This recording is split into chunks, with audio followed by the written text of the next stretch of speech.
Hello and welcome to IGN Arena League in Review. League in Review. League in Review. League in Review. League of Legends. League year in review? It is a League year in review. There we go. This is one of our special podcasts. We did one last week for Dota, and then we decided we should do one for League of Legends as well. It's a pretty important game. Yeah. It's very early in the morning. It's going to be very quick because we're all very busy before going on vacation. But I went through and kind of looked at all the patch notes for the year, and I just kind of want to go through and talk about what kind of changed this year, and at least for League. 2013 was kind of a slow year for them, I would say. There wasn't a whole lot. They had the World Finals, and those were pretty big, but there wasn't a lot of champs released in 2013. No. This year, there were so many when we were talking about it this morning. It's crazy. Yeah, it's been a landslide of new people to play. So Yeah. So we started off with 4.1 this year. Every year they go through with their new patch. It starts with a new main number, and so 4.1 had just very small things like changes to their vision and how it worked, and how Lux's system or spells illuminated the darkness because that was part of her kit. Oh, so that makes sense. So they actually introduced dynamic lighting, which was really cool, rather than static lighting, which they had, or for at least for Fog of War. It's crazy how quickly that just becomes norm. You're just oh, this is how vision has worked. Yeah. And when you think back, you're this is how vision worked. But it's Even in the 2013, going back a little farther, we had changes to the brush. We had changes. Yep. We had it used to be just 2 chunks of brush. Now it's those 3 chunks. Yep. And just it's weird to think that the brush used to be much larger, and there used to be different sections of it, which is very strange to think about. But from there, we went into 4.3 with the release of Vel'Koz. Oh man, that's crazy. that guy. I bought him immediately. I still feel like he's a good champ. You don't see him played very often. Yeah, I just feel like he was a very underwhelming. Going into the rest of the champs this year, I felt were a lot more mobility based. We'll get into it with Callista, but Azir. Azir, yeah. But all of them had these mobility based kits, and Vel'Koz just felt like a caster mage of old, which is cool. There's nothing wrong with that. It just with the way that the game was going, I think he's kind of fallen by the wayside. He just feels like artillery, and that's not really pretty much the only mage now at the end of the year that I feel can compete as artillery and still be relevant is Xerath. I can't think of any other one. I think Ziggs, but Ziggs is also a very specific comp. But he's got mobility as well with his. You can bounce off his bomb. Yeah. Vel'Koz doesn't have that, and he's basically a geometry lesson waiting to happen with the way all of his spells work. Yeah. I like him, but I just don't play him because of the mobility issue. Along with that came the first of many of this year of Kassadin tweaks, because Kassadin has been. He has a quote. It says "balance in all things," and he's got a 96% ban rate. Yeah. He did. I don't know what he has now. Yeah, I mean, they kind of switched him over to more of an off tank. I would kind of because people started building Rod of Ages on him a lot, and you can play him top lane now. You can play a lot of mages top lane now. That I feel I don't think that was a new meta, but it came back into favor. I feel like it was halfway through the year you started to see Rise a lot more in the top lane. Yes. I mean, we saw some competitive Lulus in top lane.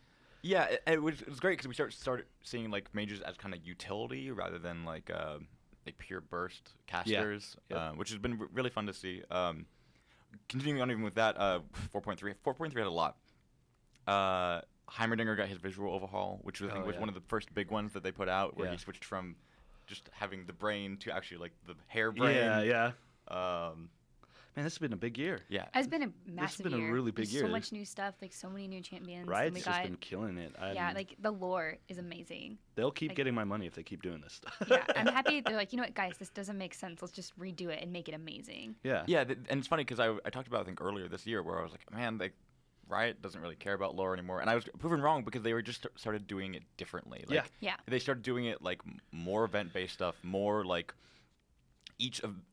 just small things that hey, we'll release a champion, but we'll also release a trailer that is just kind of a flavor piece. Even a few little episodic series too for each kind of section. Yeah, I feel like they're taking a more theatrical approach to it. I don't know if that's the right descriptive word, but that's what it feels like because you get all these awesome videos.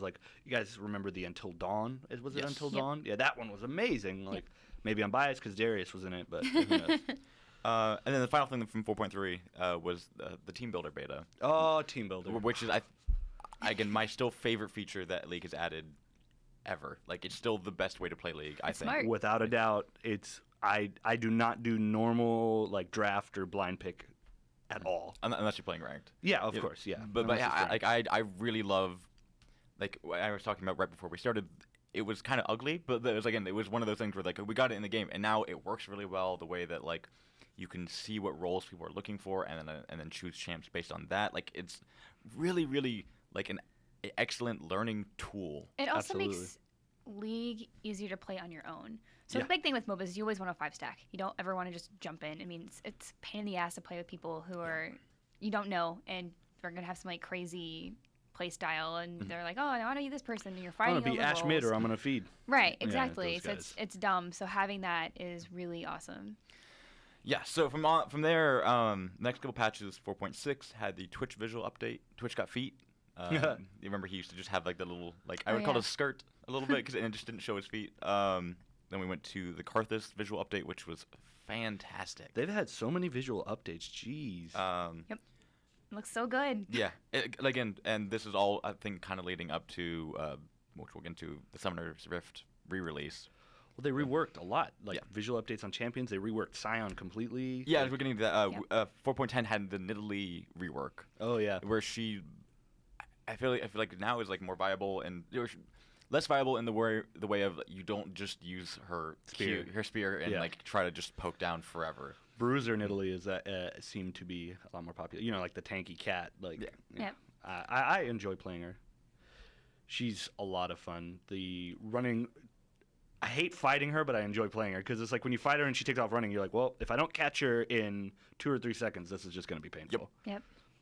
4.1 or 4.11 ranked duo queuing with people one full tier above and below. So if you're silver 3, you could queue with Gold 3. no, it was bronze 5 or gold 1. Oh. So you couldn't basically do like boosting anymore. Oh, yeah. Which is actually, I think, Fair. They do that in Dota with ELO brackets basically. Oh yeah. But it helps like think like I want to get to platinum, so you just have your platinum friend boost you Yeah. up.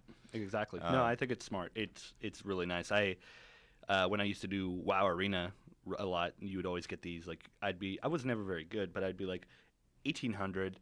And then someone I'm fighting, I'm like, you're definitely not 1800, but your partner is probably like 2600 rating. Yeah. And that's just the most frustrating thing in the world. Yeah, which again, it's just these are like small like improvements, but they make a lot better difference for like people who are playing. And it's like, Oh, yeah. well, I don't want to. I'm not just gonna get wrecked by someone whose ELO is much higher than mine. Yep.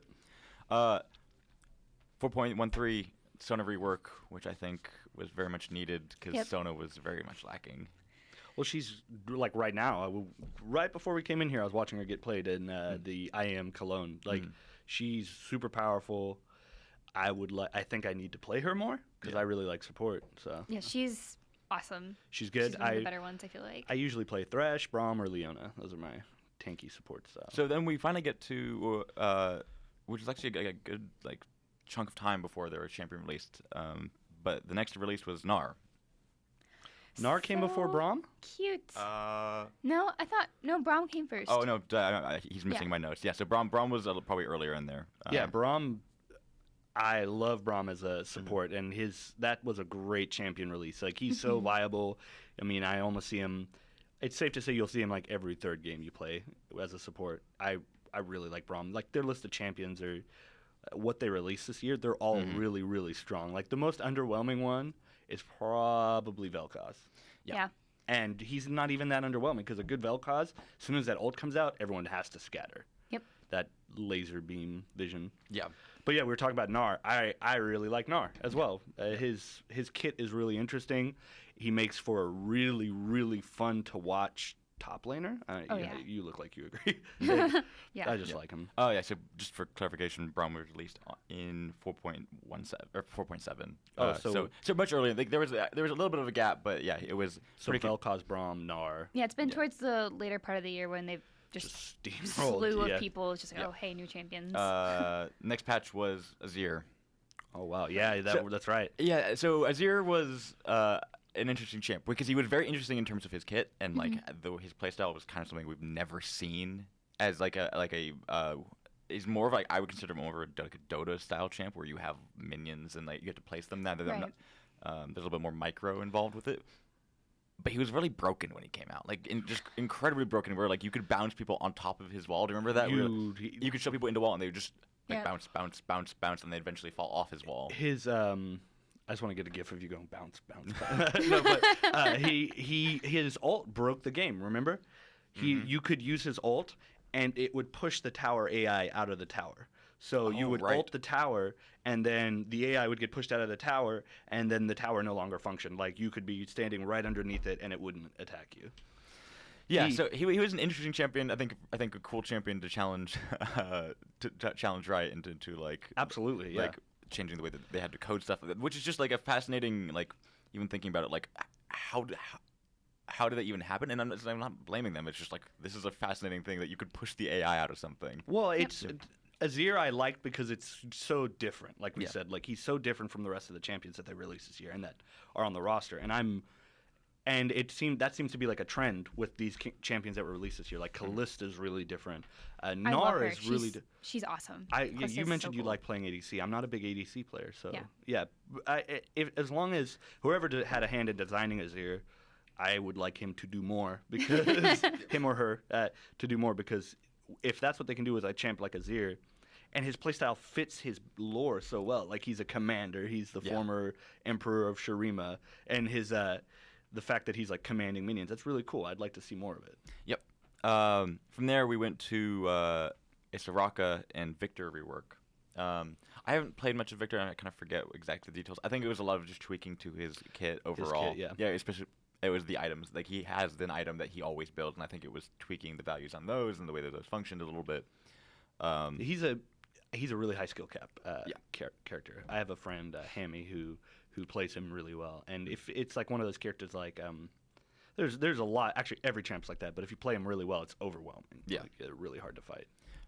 And then Soraka, which is I think I needed rework where it's kind of cool. She's like the ambulance now, where she gets like a speed boost if you're like low. If she's running towards you and you're low, Yep. She can trade using her Q now, which heals her, but it also, when she uses her heal, it also takes health away from her, which I think is really cool. And her Q does more damage the less health she has. Yes. So that was really cool. Have you guys played it? Yeah, it gives her more utility. So, yeah. Makes it a little bit more important. She provides a lot of sustain to bot lane and team fights. I really like having her in ARAM is the best thing. Yeah, she's really good. Yes. From there, I think this is Kyle's favorite patch, which was the re-release or the complete rework of Sion. Oh yeah. And it's so good now. And the release of Dunkmaster Darius. Oh, dude. I literally like left work at like right at 5, which most people don't do, and like went home and I bought Dunkmaster Darius, and I think I just spammed games with him. I love Darius. I love Dunkmaster Darius. He's totally up my alley. But yeah, the Sion rework, which is, I think, one of their biggest like projects. They have, and you can go online and they have a list of reworks they're working on. But I think this is one of them where the only thing they really kept. They kept like some of his core who he is, but they really reworked like his ult. Again, is one of those things. Like it's the mobility of this year is crazy. They seem to really focus on making the play style of the champion match the lore of the champion. Like when you play Sion, I feel like I'm playing an undead juggernaut. Like he just lumbers. He's gigantic. He's the biggest model in the game. Like when you hit his ult, you're like, hey, I'm coming. Get the hell out of my way. I'm on my way, and I'm gonna be trouble. I really like him. I would. I think he needs a little bit of tweaking. I think his Q takes too long. I know you can charge it and drop it, but I feel like it needs to be faster to get a full charge.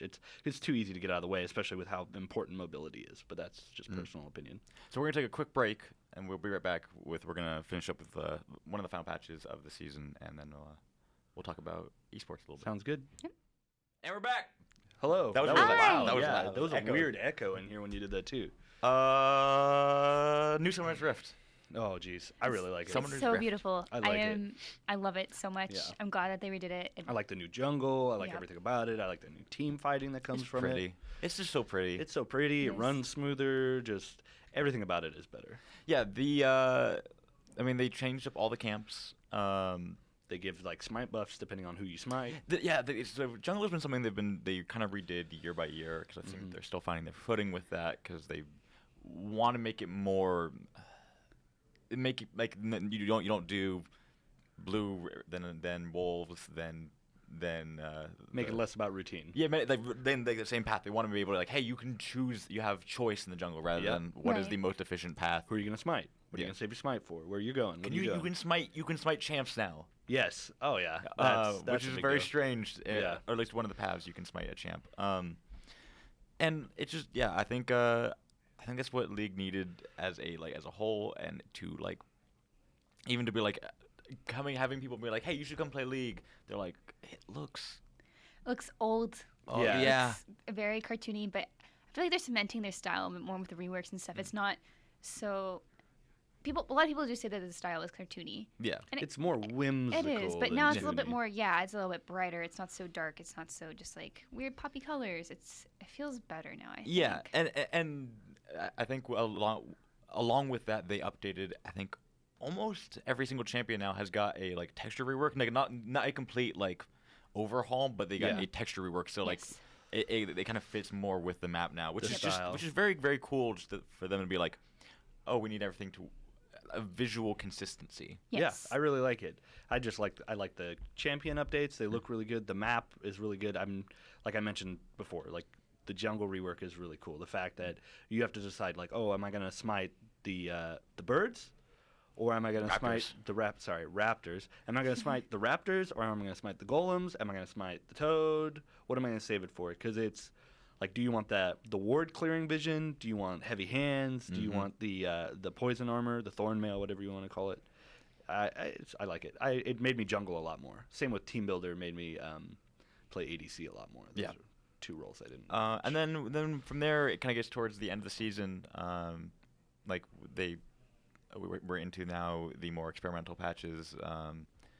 And we'll kind of, in the new year we'll see the new patch come out. We missed a couple things that Miranda brought up. We missed All the Earth. awesomeness. Earth.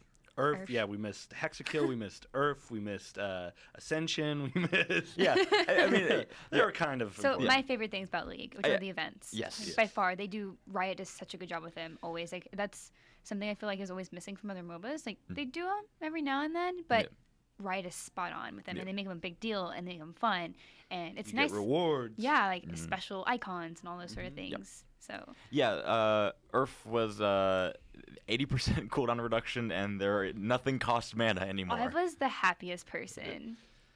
I can't explain my feelings Because when I it was playing that mode where it was like once you hit like max rank on Lux's ult, you could be firing a laser across the map every 10 seconds. It's Or beautiful. it was.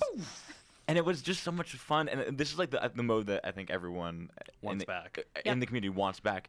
And we've talked about where like you can't really keep modes around like that because they just become another queue. And Just another thing, yeah. It's nice that they do keep a good rotation of different kind of events and different kinds of modes, and like they're creative and they're just so different. Like you have to change your play style, and that's a lot of fun because then it's like a good exercise, just something different. And yeah, when they take it away, you're like, okay, when is it coming back? I want Ultra Rapid Fire back. Mm-hmm. Yeah, So- because the appeal on most of these modes is that it's not all the time. Yep. You're not just, and it's, if you left them on all the time, you would dilute the queue base or the player base while they're trying to queue. Yeah, really. you'd be queuing for 20+ minutes just to find a group, Nope. which is like you want them to be able to be like quick, fun, fast. Yep. If my queue is more than like 2.5 minutes, I'm irritated. So I didn't play much of Ascension. I played a little. It was fun. It was I fun. really liked it. Oh, I was gone, so that's like Yeah, that was okay. during the period where I was traveling a lot. So do you guys play it like? I played it. I played a I few liked games. it. It was really entertaining, but I didn't like it as much as like Hexakill or for Legend of the Poro King now. Like Yeah. But it was fun, and it definitely was really cool with the whole Shurima getting not reintroduced, but it became really like the focus of Important. Mhm. or at least for this year, like Shrimmer I think has come up a couple times. Azir. Yeah. Rek'Sai. Yeah. Now we didn't even mention Rek'Sai when we're talking about new champs. Oh so. man, God, Oh my I'm the worst guys. gosh. I'm really bad at writing notes, guys. There's just too many. Yeah, it's been a Do you guys think they are releasing too many champions? Like, I No. feel like maybe they need to slow down a little bit. No. We got 2 champions in November. You don't put that evil on any of That- us. You take that back. That is a not lot. it. It's just you don't want to be flooded with too many. Meaning you already have like over 100. That's a lot of people. I disagree. I think they could, if they released a new champion every month, I would be happy. So I disagree with that. How do you keep up with that then? Like, how do you keep everyone balanced, and how do you manage all these people? Like, do you think they should take people away from, like, well, you can't take people away because, like, I mean, like, even if it's, like, temporary, like, okay, these people can't be played for this long. Like, a rotation of available champions, like, within the pot. Oh. Are we talking about, like, per week? I definitely think they should increase the number of free champions per week, because I think it's at 10 right now. Sure. Yeah. But I don't really know. You're talking about, like, balance completely, right? Like, yeah, and also I feel like you might be just getting too many people and too many champions. Like, there's just too much. Like, I mean, I'm just kind of worried how much they're gonna release. It's when do you stop? That's the thing. That's what I'm wondering. It's like, when do you stop, and how do you manage all of those champions? How do you keep them all balanced with each other? Like, that's a lot of work. I do think a lot of champions have, like, they've keep on balancing some, but a lot of champions just have fallen by the wayside. I don't know when we've seen a Udyr update. Like, I think we probably saw some earlier this year, but it's been a long time since, like, they patched him. But maybe they feel he's in the right place. But right. So then I feel like you might, once you get, say, like 200 champions, like, people just feel irrelevant. Like, what do you do at that point? Yeah. That's just. I'm interested to see, because I think they've talked about a lot of their champions. They're on that list of they need to rework them. Yep. Because I think they've said, like, they kind of have fallen out where they want the game to go, or where, like, it will continue to go. And I feel like that'll happen a lot more if they keep releasing like they do with the new champions. I mean, it's fun. It's cool to see new people, but maybe they should pace themselves a little more with how they're releasing people. Yeah, I mean, we've talked about it in the past where it's like they finally hit the point where it takes however long to prototype. And I think I read it was like 6 to 8 months. Yeah. So it takes a while, and I think they maybe hit a stride where they their team got up to speed. Yeah. So maybe in early next year we'll see a kind of a dead zone where there won't be a ton of champs, and then maybe we'll see some more after that. I mean, like there've been some, like, leak stuff about, like, with Aoshin, like the dragon.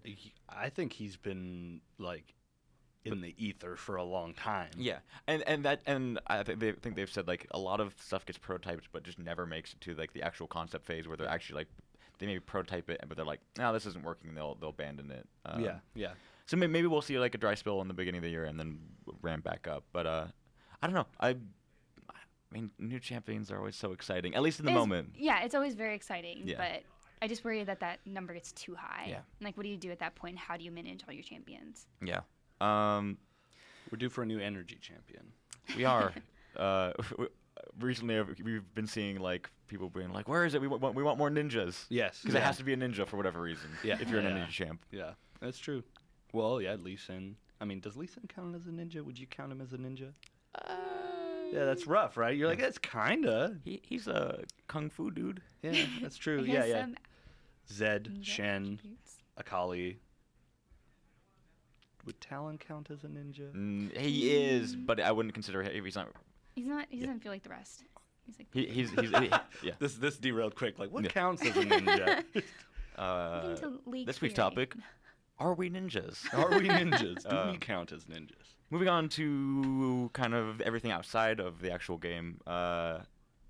This League Esports this year were pretty great. Oh man, just amazing. The worlds were amazing. Just it makes me so happy. Yeah, we had so I kind of broke it down by I didn't really do OGN or LPL just because I don't follow those scenes all that closely. C9 and TSM kind of dominated NA LCS this year, of course. Yeah.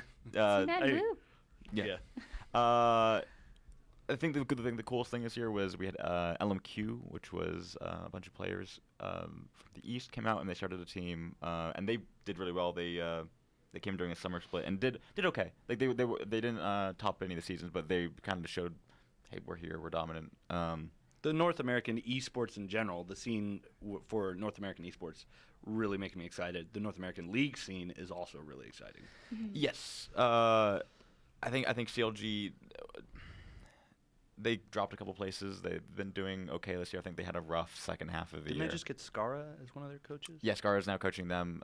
There was a very controversy surrounding that, including like miscommunication with Riot and like how they got him from Dignitas. While he was still there. I hate the people that are like they act like a conspiracy around it and they get so mad about like the drama of the changes. Like this isn't a really fresh industry and these aren't like a bunch of really young people doing really complex and hard jobs. Right. Working with rules. And it's like they're very small organization. Like Riot's not a small organization, but the teams are small organizations, and I think communication within those like.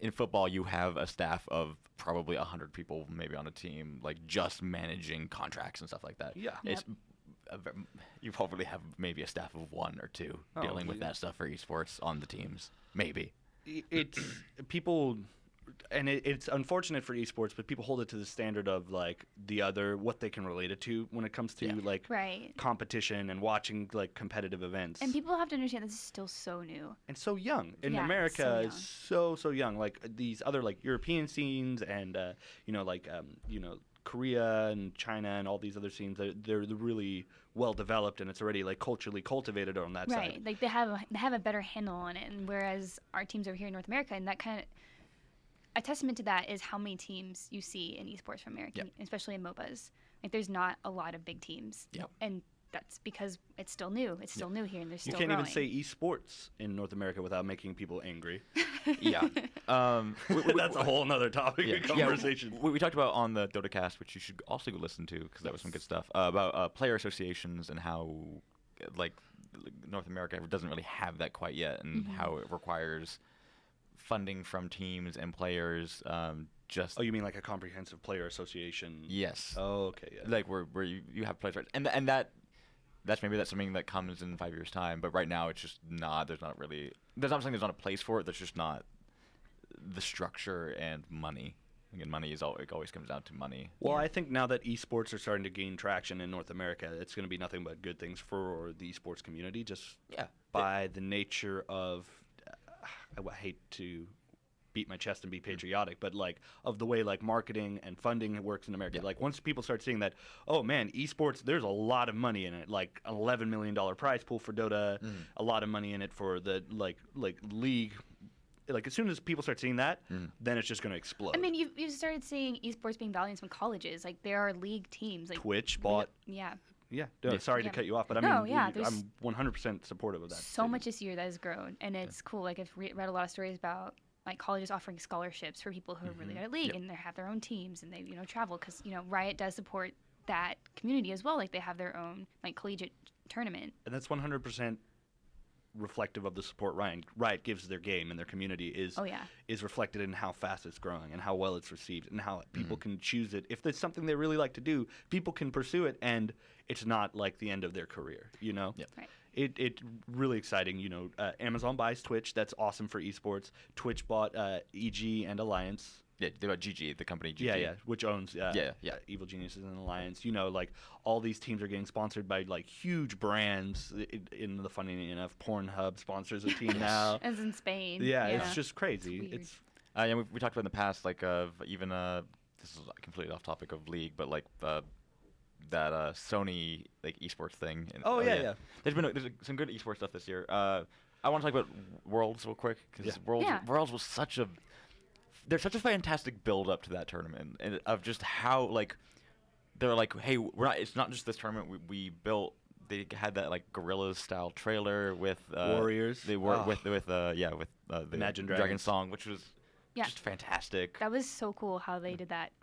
Just for some League of Legends thing. It's like, well, they're big League fans. Cool. That's the tie-in. Like they play League of Legends, so it was like, so good, and it was so much hype. Like Riot's marketing, whoever it was behind that needs to get a raise because he's clearly doing his job well. And it was just fun. Like we kept on seeing these interviews with players, and when they were in Taipei and a bunch of other places, and it felt like the Olympics, and like just a small version of the Olympics where they had these interviews, and it kind of felt like Dan Rather interviewing like Olympian on top of this tower, and it was like I think it was Jat was doing the interviews, Jacoby, one of the two, and it just felt like epic, but not in the way where it's just like epic gaming. It was like, oh no, this is like professional, and it feels like I love it. they're asking pointed questions, and like they made the players feel like stars without like making it Ego stroking. Yeah, it was Yeah. just really fascinating. I liked it. I agree 100%. The production value was amazing. I liked that they brought a really human element to the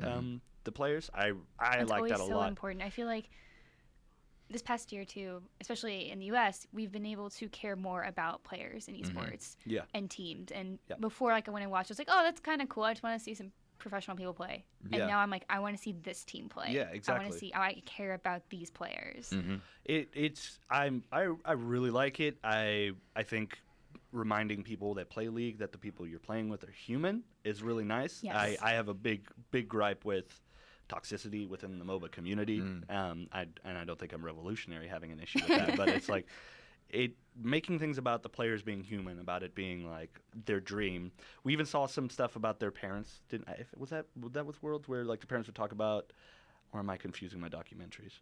But you've seen it like where it would be like, oh well, what do you feel about your? So there was the Road to Worlds documentary Yeah. leading up to Worlds, which was also like another one of the hey, like we're making this an event rather than this is like hey, it's just a tournament and it's over. It's like you had beyond just the games, you had like all the cool stuff leading up to it. Yeah, 100. It's good because that's what we care about. Like, I'm probably in the generation like that just started caring, like the first generation of the people that care about League. But now it's like completely wrapped into these younger generations of kids, like like the high schoolers, the early college players. Like that's what they care about. They want to know about the esports scene. They want to know about the players. They want to know about the build up doing it. Yeah, and we've definitely seen even like every couple months there'll be something that pops up where like mainstream media starts covering. Yeah, the New York esports. Times covered a little thing about League of Legends, and they had this really cool, because it's kind of like a graphic thing, where they showed like a bunch of paths of people in Summoner's Rift, and it was just really awesome. Yes, yeah. 10,000 games of League, and it was all in graphs, like where all the kills occur. It Like was where all the kills, all the different paths. It was I just, really like that. Yeah. Well, awesome. we saw, New York Times covered a lot of the esports stuff. A lot of TI4 was on ESPN. Yep. Although that was more It was like because of ESPN 4 or something. It doesn't the matter. Ocho or the Ocho. No, The Ocho. So like we didn't talk about this on the Dota one, but yeah, the thing on ESPN that they actually showed was not great. It wasn't? No, it was. I didn't watch it. It was Dota. It was I think produced by Valve, and there were some like production issues, like the sound on some of it was pretty bad. And if you didn't know what Dota was, they did an awful job explaining. Like, hey, like Right. there were a lot of people. Like I remember reading some tweets like of people. What is this on? Like, why is this on ESPN? And if you gave context, they just didn't give context. Yeah. Right. Which I think. Yeah, context is always important. If you're going to bring something to the mainstream that doesn't understand this, you have to give context. Yep. At Worlds, Korea won. Samsung White and Blue, and then dominated the tournament. And then